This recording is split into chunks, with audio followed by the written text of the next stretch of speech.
Thank you for watching, and don't forget to like and share, and if you want to hear more, hit the subscribe button. My name is Samantha Gunther. It is the 7th of January, 1882. I am an innkeeper outside the mountain town of Briançon, at the base of the French Alps. The inn does not do much trade, and in the winter months I am sometimes alone for days at a time. In recent times I have earned a pittance delivering dry goods and sundries once a month to Abbey Street, Genest, 8 miles west.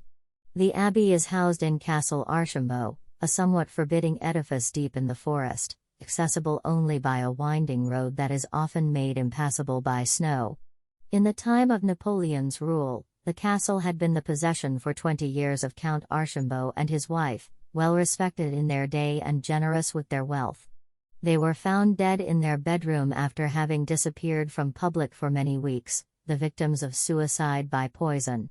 It was rumored that the Countess, Cecilia by name, had dabbled in the occult and brought doom to herself and her innocent husband by seeking immortality through demonic visitations, turning the castle into an impure, accursed place habitable only by those with total purity of spirit.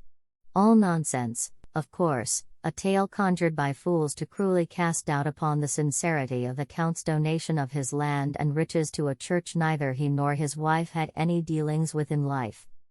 When I made a delivery to the Abbey of Street Genest, Mother Hernandez, the abbess, would always come out to meet my wagon and offer her assistance with the load, all the while keeping me entertained with the latest joke she'd heard from the guy who helped the sisters manage their extensive gardens.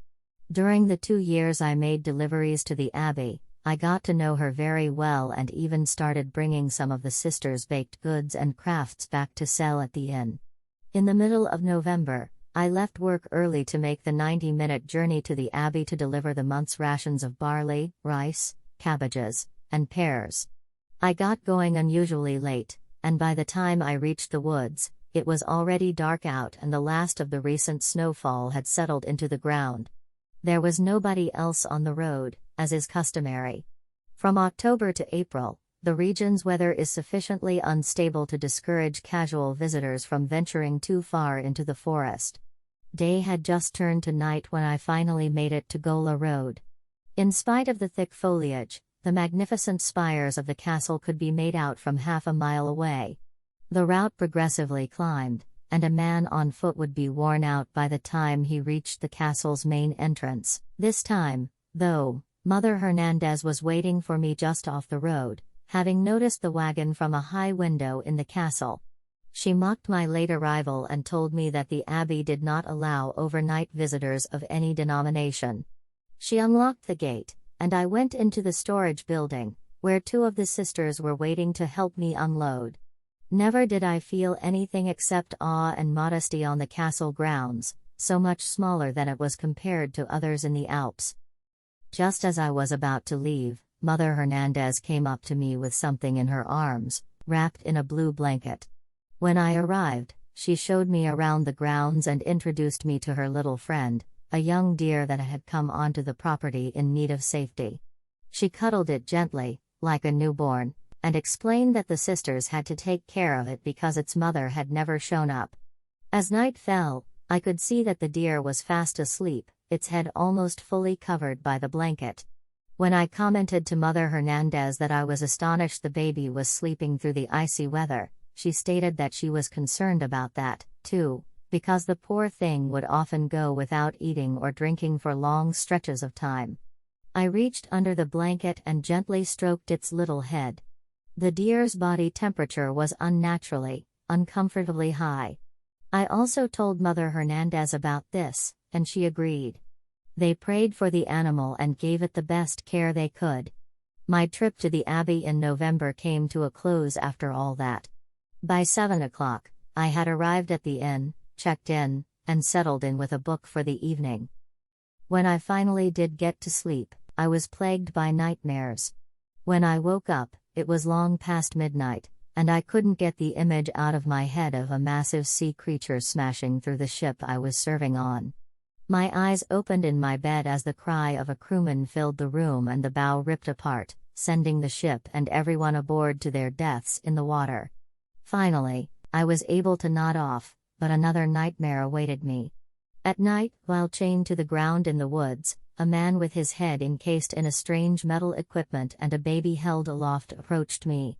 I begged him not to hurt the baby, but he stood over me as it cried and kicked, and then he threw the child against my left arm with such force that it must have killed the baby instantly. As I came to, I could hear a dog howling off in the distance in the woods. For a few seconds, I remained motionless in my bed, my left arm tingling as if it had been struck. Maybe 5 seconds after this nightmare ended, a bolt of pain shot from my fingertips all the way up to my shoulder. After the second lightning strike, I jumped out of bed and reached into the moonlight to see what was wrong. I let out a horrified scream at what I saw. God himself must have made a mistake when he linked my arm to my body because it was twisted around so radically it wouldn't have fit any other way. Also, it was broken in 2 places, with white bone sticking out right below my elbow. I took 3 halting steps forward before collapsing to my knees, sobbing inconsolably because I had no idea what had happened to me. There was a brief moment in my feverish mind where I wondered whether an intruder had broken in and attacked me, but I quickly dispelled that notion. Some of the fingers on my left hand, and the entire palm, were burned red as if I had doused it all in hot water. This final serious body injury I did not even feel at first, but which established itself there in the dark only when I began to stagger down the stairs to the inn's bottom floor. It wasn't until 3 or 4 days later that I was absolutely positive the affected flesh was identical to that of the little deer Mother Hernandez had brought to me. In less than 10 minutes after realizing my injuries, I was out at my horse, carefully climbing onto his back so that my arm wouldn't hit his side. As doing so would have been excruciatingly painful, I had made no attempt to wrap it. Despite the excruciating pain, I managed to ride the 4 kilometers to a veterinarian I knew resided in a small cottage near the main road. I didn't have time to be methodical. When I knocked on the door sadly, the veterinarian's wife opened it.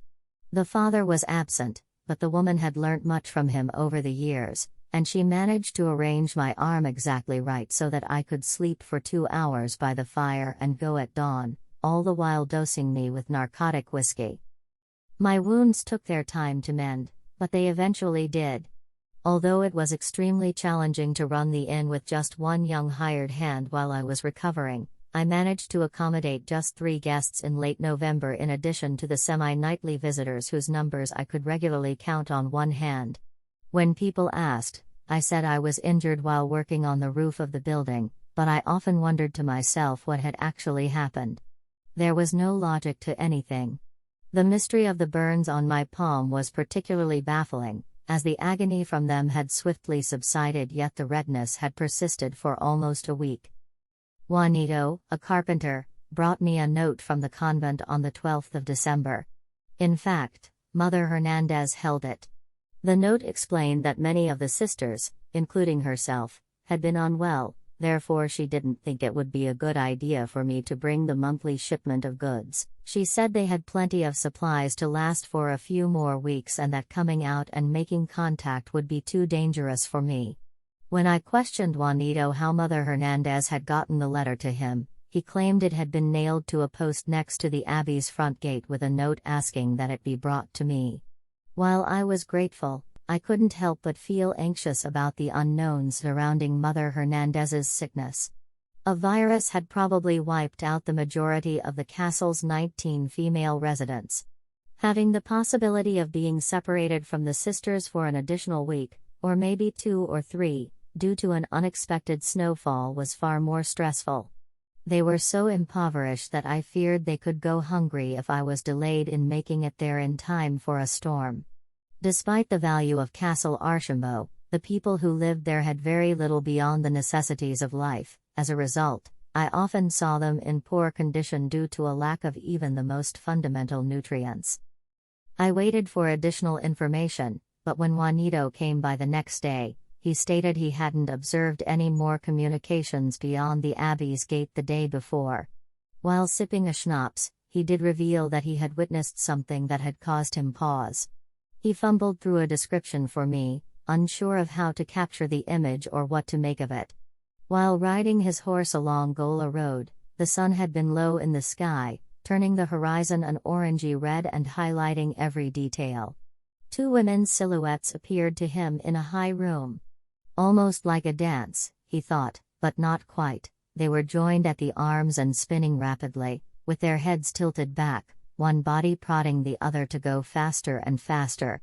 Juanito argued that this behavior did not exhibit any signs of levity or happiness. The trees had grown swiftly, preventing him from getting another glimpse at the strange phenomenon.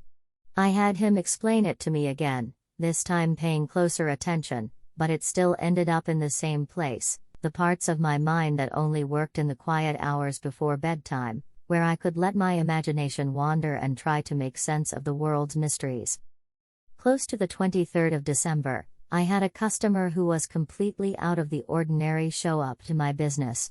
There were no visitors sleeping at the inn following a Saturday snowfall of 14 inches, and no one had stopped in for refreshments in 2 days. The inn wouldn't be full again until late April, when the weather would start to warm up, and only then would my existence be less plagued by mundane isolation.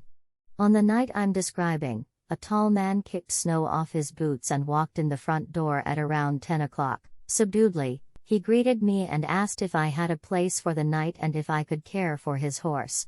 The wind and cold he had endured beneath the waning moon prevented him from continuing on his journey to Font Christian. He would continue on in the morning. He accepted the key and asked if I could make him some food, even if it was only cold. To feed him, I stoked the fire and then prepared turtle soup and boiled potatoes. When I entered the living room with this meager meal, I found my visitor seated at the table nearest the fire, staring into the flames and looking completely spent. Because of the cold, his hands and cheeks had become chapped. He looked to be over 50 years old, had a full, red beard, and sad eyes. Inwardly, I was shocked that he was out at all with the snow still so deep on the road, so I asked him how far he had traveled on this night. He estimated 6 or 7 kilometers and expressed particular concern for the well-being of his horse.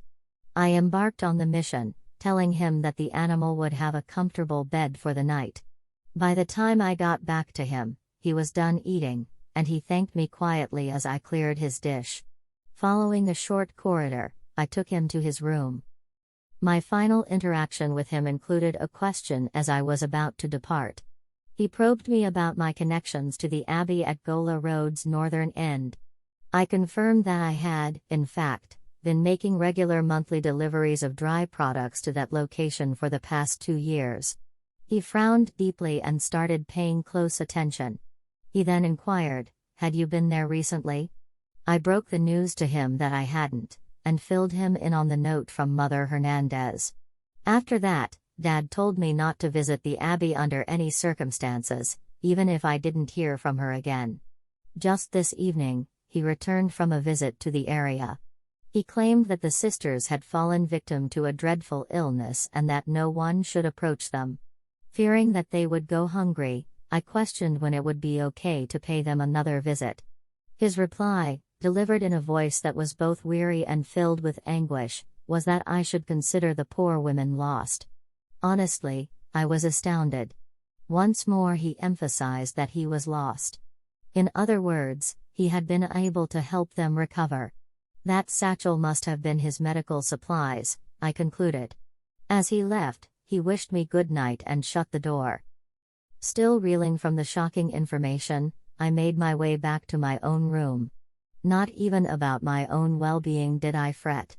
Many people I know have passed away prematurely due to illness, and I've often pondered what kind of God would allow this to happen to such devout women. The abbey was a harsh location to spend the winter since the cold was so easily transferred through the cold, hard stone. My plan was to keep studying as much as I could.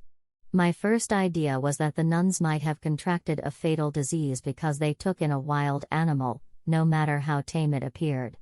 It had left a weird and unexplainable warmth to my touch, as well as a disturbing impression on my body.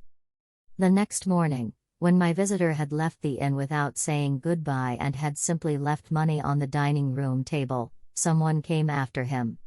It was 9 in the morning, and I was still fast asleep in my bedroom after a night of drinking and worrying about what would become of Mother Hernandez and her sisters. I awoke to the sound of a distant knock on the door, suffering at the constant ache in my left arm. When I opened it, I saw a young man of maybe 18 years old holding a hefty saddle pack. He wanted to know if I knew where Father Pedro was, or if he had continued on across La Durance on his horse. Despite my assurances that I was unfamiliar with any Father Pedro, the young man seemed convinced that he had spent the night at the inn. Very quickly, it became clear that the young man's description of my guest was not that of a doctor at all, but rather a minister. The young man offered to carry a message from Pramorel to him. He left quickly, obviously displeased with the prospect of having to be followed all the way to Font Christiane through the snow. The longer the days went by without word from the abbey, the more worried I felt. In spite of Father Pedro's warning, I knew I had to ride by the castle to convince myself once and for all that there was absolutely no way I could assist the sisters. Even though I had planned to begin my endeavor on a Monday morning, when I stepped outside an hour after sunrise, I saw the mists above the mountains swirling ominously and knew the snow was about to come in on high winds. Before nightfall, 11 inches of snow fell, and the wind howled as it blew down Clemencina Road, trapping me in the inn for 3 more days of isolation and anxiety. In an effort to divert my attention from these troubling thoughts, on Tuesday night I began a meticulous cleaning of the inn's 5 vacant rooms. In the room most recently occupied by a young and affable scholar who was traveling and taking notes for a book about the episcopacy in Western Europe, I discovered 2 books that he had either left behind in hurry or forgotten about. The author Dufresne provided a lively account of the history of our area in one of them. When I was a young man of 17, he taught at the school where I was a student. I sat down in front of the fireplace and flipped through the pages, embarrassed by how little I actually knew about the place where I'd spent the better part of the last quarter of a century doing business. A more careful and deliberate reading approach was taken whenever I spotted a reference to Count Archambault. The changes the Count had made to the way the inhabitants of Briançon were represented in government were also described in depth, as were the enhancements he had made to the land and surrounding area during his lifetime. The pages also revealed the unusual circumstances of his death. He and his wife both died of poisoning, perhaps at their own hands. A respected family by the name of José moved into the castle 5 years after their deaths, and 1 year before the Catholic Church legally seized possession of the estate according to Archambault's will after considerable legal debate. All 9 of them, including 2 young children, vanished without a trace sometime in 1809, making them the focus of a mystery. After receiving reports of a mysterious silence, inquisitive onlookers made their way to the castle, only to find it deserted and the family's horses starving to death. There was never any sign of them or an explanation for their disappearance. It was during this time that rumors of a demonic presence in the castle began to spread, and decades later, those who considered Cecilia Archambault to be a witch were still given ample opportunity to maintain their beliefs. The superstitious saw her as a scheming temptress whose ultimate goal was to lure and devour the spirits of the living from beyond the grave. Dufresne concluded that the majority of the rumors about her grew as a result of her introversion and her frightening physical appearance. She was a slender girl with a piercing look, and she was described as being as white as sleet. Then there was the legend of the soldier who boarded at Briançon and, while trying to visit his sick mother during the Great Storm of 1801, stumbled across the castle as it rose up against the night sky and trekked up Gola Road in the vain hope that he would be offered shelter. According to the account, which is faithfully recounted in Dufresne's meandering history, the soldier glimpsed a small woman standing in the middle of the road with her back to him through the drifting snow. When he finally got close enough, she turned and stroked his chest with bony fingers, inviting him to lie with her in the castle and showing him all the hidden passages she'd made for someone she dubbed the Conqueror. An inverted cross was tattooed on her forehead. The soldier ran away from her, but years later, after Countess Archambault had passed away, he swore it was her in a painting. In any other circumstance, the incident would have been quietly consigned to history, but by that point he was rumored to be one of Napoleon's most trusted captains. It is 4:10 a.m. on January 7th as I write this. To delay the inevitable final accounting of what I have just seen and heard, I find myself writing as much as possible about what came long before the previous 4 hours. What counts is the truth, not speculation or rumors. I made it to the castle and saw everything my weak heart could stand, and now that I'm back in the safety of the inn, all I can do is speak the truth and recount all I witnessed on this sad, godless night. It wasn't until after 8 o'clock that I left for Castle Archambault. I had to wait until my hired helper arrived at the inn to accommodate anyone who might visit the monastery. In the off chance that the information I had been given was utterly inaccurate and the sisters might use some help, I filled up my cart with some supplies for them. When I left, the weather was fine, a clear, starry night with light winds from the east. Along the way, I overheard a lone horseback rider singing gently to himself as he rode down the road in the opposite direction. No one else was around but this one individual. After taking a more leisurely pace than usual and giving myself plenty of opportunities to turn back because of all the reasons I shouldn't be on this errand, I finally made it to the Abbey's gate at around 9:30. I started along Gola Road, but I paused for a moment when I caught a glimpse of the castle's upper section against the blue sky.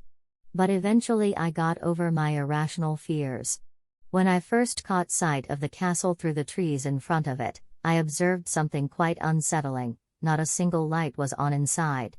Sisters would often light candles for the benefit of passing tourists and position them behind each window pane hours before sunset. For as long as anyone could remember, it had been a welcome sight, a symbol of humanity and warmth on an otherwise desolate and uninviting road that stretched for miles in either direction. A phantom devoid of any real physical danger now stood in its place. It appeared as though the structure had lain abandoned for a century. The interior would be frigid due to the stone walls. The front low iron gate was closed but unlocked, which is not an extremely rare occurrence. Bypassing the wagon and equine companion, I made my way to the house's front door. A kerosene light, ready for the night, was in my right hand. I pounded on the owl-shaped knocker that was built into the door 5 times. We waited. Nobody showed up. To be honest, I didn't think I'd get a reply. I gave the door a light push and saw that it was only partially closed. There was no sign of a gap between the door and the jamb. Thus was evident that no one ever closed it. Or maybe someone had left it that way on purpose. For the first time, I set foot inside Castle Archambault. Inside, it was totally dark. I stepped into the long, drafty entrance hall after closing the door behind me against the gentle wind. Because of the darkness, my candle could only illuminate a spot within 5 feet of me at most. I was surrounded by walls of gray stone that were at least a century old and completely bare of decoration. I yelled a greeting, but there was no response to my sad, hollow words. With cautious steps and my gaze primarily directed beneath, I headed left along the hall. The ground had been scuffed and was uneven in several spots. A couple of times my foot touched dead winter leaves, indicating that the front door may have been propped open for longer than it seemed at first. Without a certain, the sisters would have immediately swept them out. That's when I realized it was true, they were gone forever. As if I needed any more convincing. Before leaving the fortress to its uneasy repose, I hoped that Father Pedro had at least sent men to give them all Christian burials. At the end of the hall was a set of curved steps. The sound of my boots on the stone startled me as I climbed them. A small hall with a solitary room on either end lay before me. I made some progress. When I got to the end of the hall, I heard a tinny melodic note. Someone was playing the piano, and my hopeless heart gave a little jump. At pointless 3 or 4 second intervals, the same high G was being keyed over and over. Down the hall I went, following the note past bare doors and sconces. There was no door or other obstruction at the end of this corridor. I raised the lantern and could make out the general outline of furniture, and then its finer details. When I walked in, there were just 2 chairs with backs that were perfectly straight, and that was it. I swung around, shining the lantern's light in that direction, and saw where the music was coming from. There was a tiny piano in the living room, and one of the sisters was sitting there, her right index finger resting softly on the G key. For the 7th or 8th time, she picked it up, repositioned it, and struck the note again. I could tell right away that there was a major problem with the woman. As she sat in this tenebrous cell, she wore absolutely nothing on her body. My meager illumination exposed a skinless, skeletal form. If my gaze hadn't been compelled inexorably toward her face, I would have quickly averted it out of embarrassment. The younger sister at the monastery looked like she was blindfolded at first, but upon closer inspection, I noticed that she had been clumsily and haphazardly bandaged around the eyes. She sat there, clothed only in her blindness, completely oblivious to my presence. She looked icy cold, but made no outward indication of her discomfort. I was at a loss for words and debated whether to just say nothing and back away quietly. As soon as she became aware of my presence, however, she removed her finger from the single key. With the note's final syllable gone, all that could be heard was the wind whistling through the castle's secret passages. Her gaze slowly shifted in my direction. Her lip was bleeding, and the bones of her face were visibly protruding. She spoke to me gently and cheerfully, as if nothing were wrong. "Who is it that has come to visit the sisters?" I was stunned for a while and unable to answer. At last, with a cloud of my breath trailing behind me, I mustered the courage to introduce myself and explain my origin. I told her I was sorry to be there and that I would leave the abbey immediately if that was what she wanted. To hide my guilt, I aimed the candle so that its light only fell above her neck. She could have asked me to go, but instead she smiled weakly at me. She obviously couldn't see, yet she was staring right at me. She urged me to remain still until I could join the others. Hardly able to breathe, I swallowed. There was a speck of dampness up on her cheek, and upon getting closer, I realized it was blood. A blanket, food from my wagon, or medical attention? I inquired of the sister. Something about her eyes just seemed off, and I had to know what it was. Her head was tilted in an odd way. She admitted that she had ripped them out as soon as she was able to. I moved in closer, sure that I had misheard, and she repeated what she had said. When she did, I questioned her why she'd done such a bad thing in a tone that made me feel like a naughty kid who'd been caught daydreaming. I could hardly speak for lack of vocal strength. She stated the night was bearable, but the sisters had seen much too much of the world to be comfortable during the day. Incredulous, I just stood there. I was ready to give my coat, but I was too afraid to come any closer to this crazy woman to do so before she suddenly got up from the wooden bench. A track of moist dirt ran from her exposed hip to her right knee, and she was considerably thinner than I had initially assumed. She apologized, told me she would be very late to Vespers, and then ran past me, arms spread, into the night. Naturally, I extended a hand to her, but my fingers barely touched her frigid shoulder. I seriously considered that she was dead. Then she got up and walked out, heading down the corridor toward the exit. I was too ashamed to move from my spot. When she finally disappeared, the lantern's glow afforded me one more look at her short, ragged black hair matted to her skull. Her feet made gentle padding sounds on the stone. Fear kept me where I was, fear that had already subdued my caring nature. The atmosphere of the abbey seemed eerily similar to that of a grave. If I continued in the route my sister had run, I would eventually exit through the front door, get in my wagon, and never come back. So, in order to regain my composure, I made myself stand absolutely motionless. A minute and a half slipped by. The room was bathed in light when I turned on all the lamps. I proceeded to the back wall where there was a small door. It was cold as I reached for the knob, and I could hear the rustle of a solitary dead leaf as it rolled across the stone. After going through it, I closed it behind me as quietly as possible by adjusting the latch. I can't recall the corridors I traversed back then, but I know I never went up the steps that seemed to always mark the end of a corridor. The prospect of venturing farther into the castle before learning more about my surroundings sounded overwhelming and frightening. I was afraid of the unknown since the castle did such a good job of concealing it, only letting the dwindling kerosene torch illuminate it in cryptic spots and pieces. I hadn't been wandering the deserted abbey for more than 5 minutes when I got another horrifying surprise. A moment later, the lantern's light landed on 2 angry, shadowed faces. My heart was racing and I had to stop in my tracks. The 2 women met each other halfway, their backs on the rough stone wall that formed the archway. They, too, were nude and skinny, with ripped cloth pieces covering their eyes in a rudimentary bandage. By shifting the light slightly to the left, I was able to make out 3 more faces. These were the nuns of Street Genest, who had formerly served God with calm and humility but who now appeared to be naked, ill with a disease for which no cure existed, and possibly completely insane.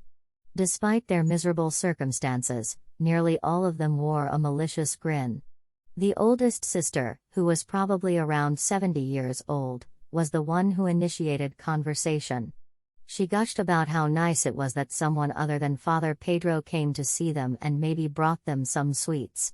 She prayed that whoever was standing before them now would have more mercy than Father Pedro had and would not be so quick to pass judgment. When another sister finally asked me what my name was, I finally spoke up. Yes, I did. The one who apologized for Mother Hernandez's absence said that they were sorry to see me. Someone else told me that she was one of the first to give herself up for feeding when I inquired as to her whereabouts. When I inquired as to its meaning, the older sibling let out a snort of amusement. "We have to show him," she exclaimed. "I mean, the baby needs to be fed soon." A woman with long, red hair that hid her entire face clapped her hands like a schoolgirl. With her voice nearly gone from illness, she explained that choose who would be the baby's next meal had become a major challenge.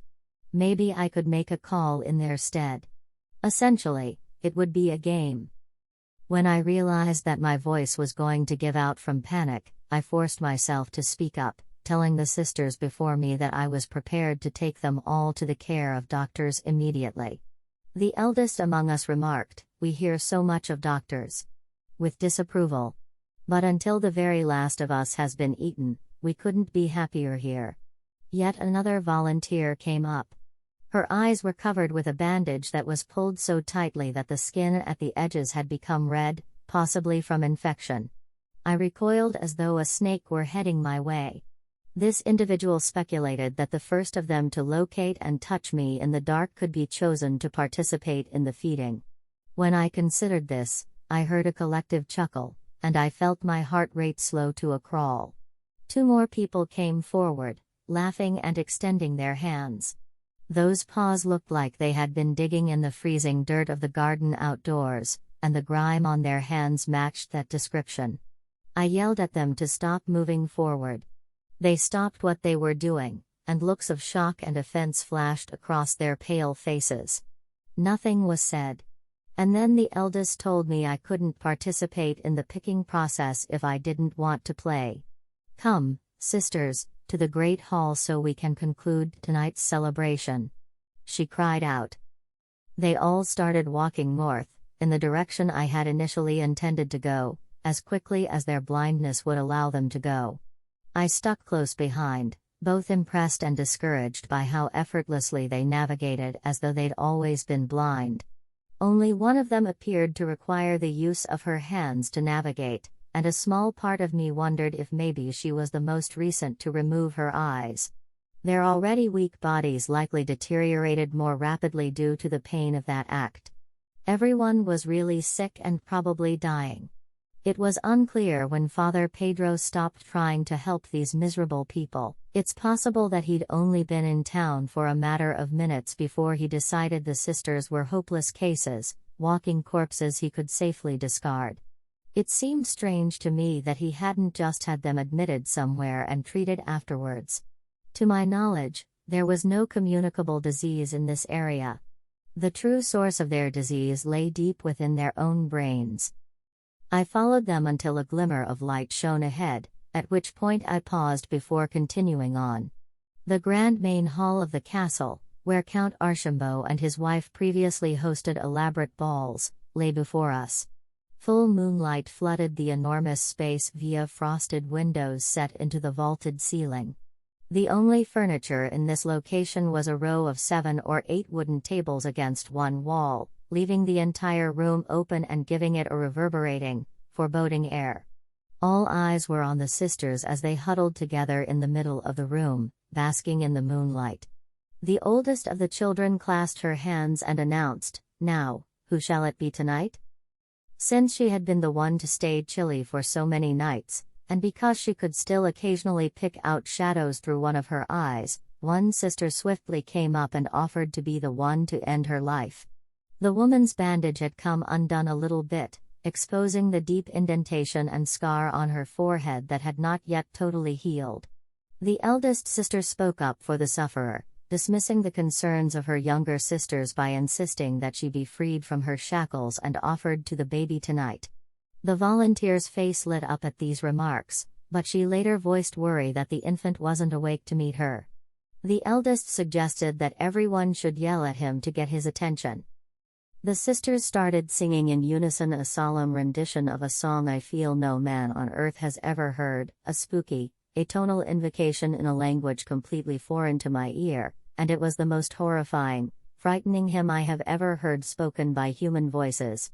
They sang with their eyes closed, bodies rigid, and faces fixed to the ceiling because they had learned every word by heart.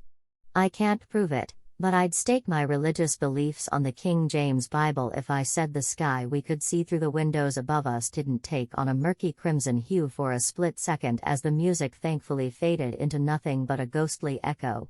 It's possible that my eyesight was still adjusting to the dark of the new environment, but the difference in the sky was so striking that it was the only thing that caught my attention. There was a moment when I felt no noise could be more unsettling than that one, but what came next was far, far worse. I left my deliveries occasionally in the courtyard, which I believe could be accessed by a pair of massive oaken doors at the eastern end of the room.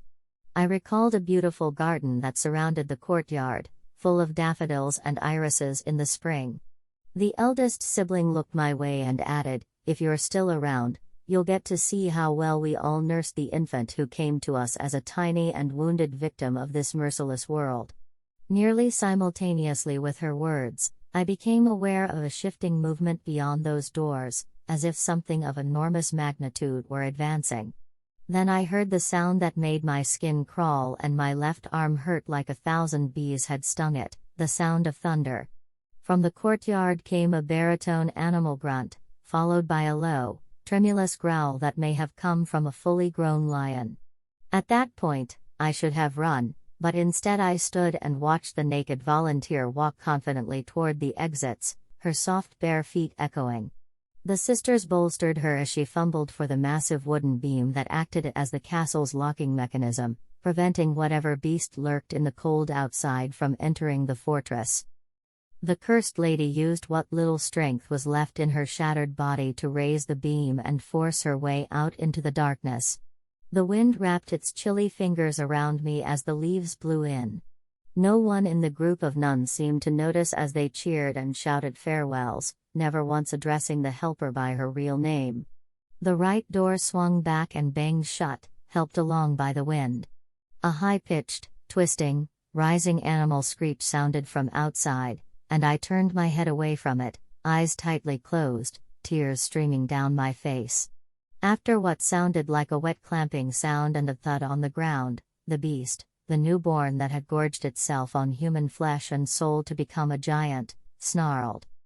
Then I made a break for it, leaving the women to face whatever horrors were in store for them. I pushed the lamp in front of me and ran as fast as my feet would take me. A wrong turn in that terrible maze was the worst thing that could happen to me, and yet it did. A mural showing Joseph's sale into Egyptian slavery hung on a wall beyond the sitting room where I had encountered the woman at the piano, and I foolishly continued in the wrong direction until I came to a crossroads. As I made my way around a corner, I glanced behind to make sure I wasn't being followed. Something lurking in the darkness was illuminated. It was less than 3 feet from my face. There was no way for me to see it in the dark.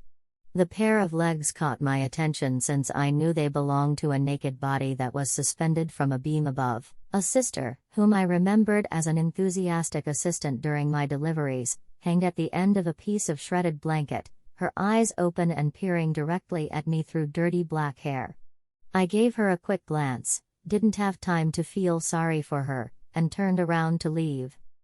I was back in the main hall in no time. Even though I could feel the bone-chilling cold of the Abbey seeping into my very being, I felt incredibly blessed to be able to see clearly enough to locate the Abbey's main entrance once my eyes adjusted. My lantern, which had been producing barely a candle's glimmer for some time, went out at that very moment, having served me perfectly for as long as I needed it. I will be always grateful to whatever force rescued me from that inner hell.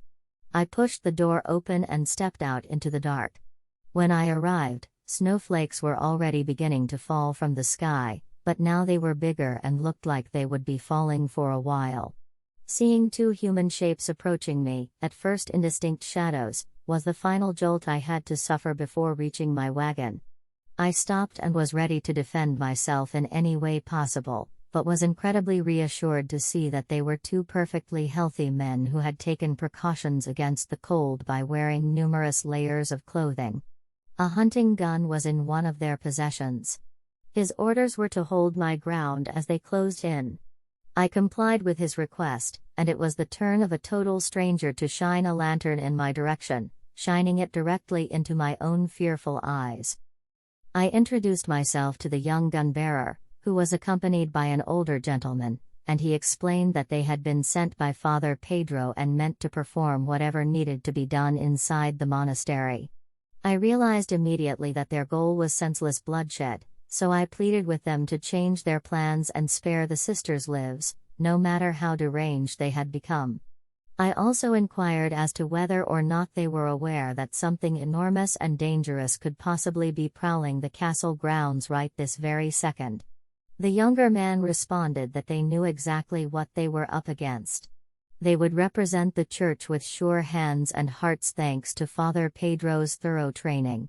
Like when I mistook Father Pedro for a physician, I began to think that priests were no different from the rest of us.